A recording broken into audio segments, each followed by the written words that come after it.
We're in the Brooklyn Museum. We're in the Museum of Brooklyn. We're looking at death. No lie. Let's find. Let's go look for some more death.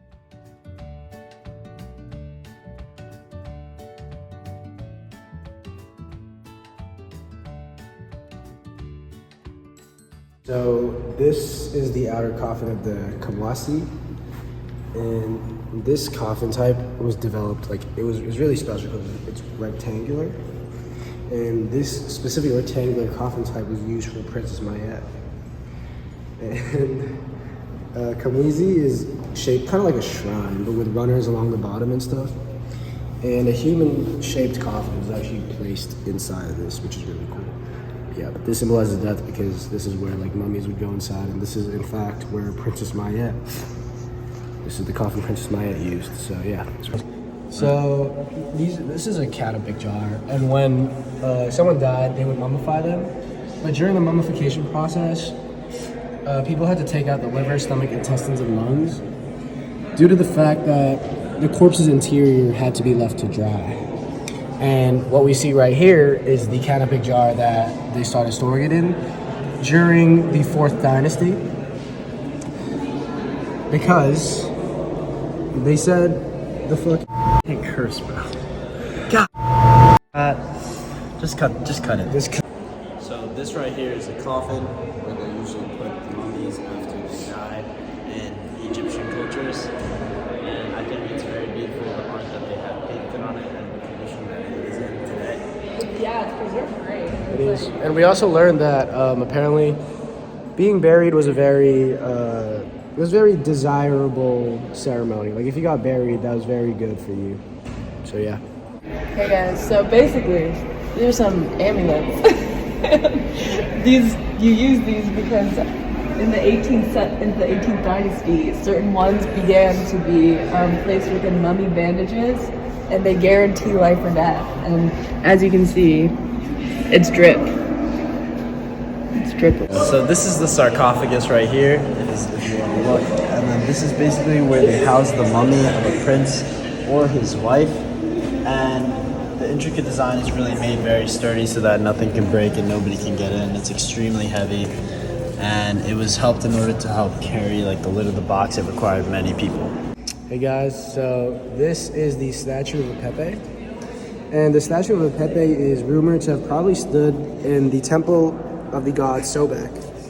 And as you can see, there's some inscriptions on the base of this beautiful sculpture. And essentially what that kind of symbolizes is that it should have been used as an offering table.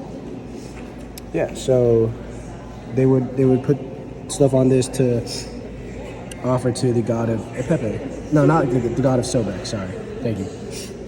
So this right here is a canopic chest, and on top is the falcon-shaped god Sokar, and it's a form of the sun god, sometimes combined with Osiris, which is the god of death. And this is basically where they placed the mummified intestines and organs whenever they were dead, so that they did not dry out, or for it to dry out. And yeah, look at the design; it's truly beautiful. The thing that I learned and the things that really stuck with me during a museum visit was the fact that Egyptians really respected the dead. The intricate detail to having different pots for different parts of the intestines, different parts of the body, and having a beautiful casket along with focusing a lot on what the mummy looks like shows how seriously the Egyptians took death of a royal and how much they care about the royals. However, this also goes to show that there was a very strict hierarchy in Egypt, where if a peasant dies, he does not get near the amount of respect a royal gets. One of the artifacts in the museum stated that getting a proper burial was a privilege, and as a result, getting buried in proper Egyptian fashion was something only the royals could do. However, if you were to get buried in a proper royal fashion, your body would be respected even after you died. As Scott was saying in the last clip, death and burial is very sacred within Egyptian culture. And something that we noticed when we were walking throughout the Brooklyn Museum was how beautiful the coffins were. All of them had funerary texts and spells and depictions of gods and goddesses that had an association with death in the afterworld. And it was all super intricate. And something that was super fascinating to me was how it kind of started to change over time. So an example of this is the shape of the actual coffin. It started with a more rectangular shape and then kind of turned into a mummy shape, which we're more familiar with now. And also, in addition to that, the texts and the inscriptions on the outside changed to be reflective of an Egyptian culture throughout the time, and more so the religion of the Egyptian religion over time. It kind of changed to fit that, and I thought that was super interesting. And yeah.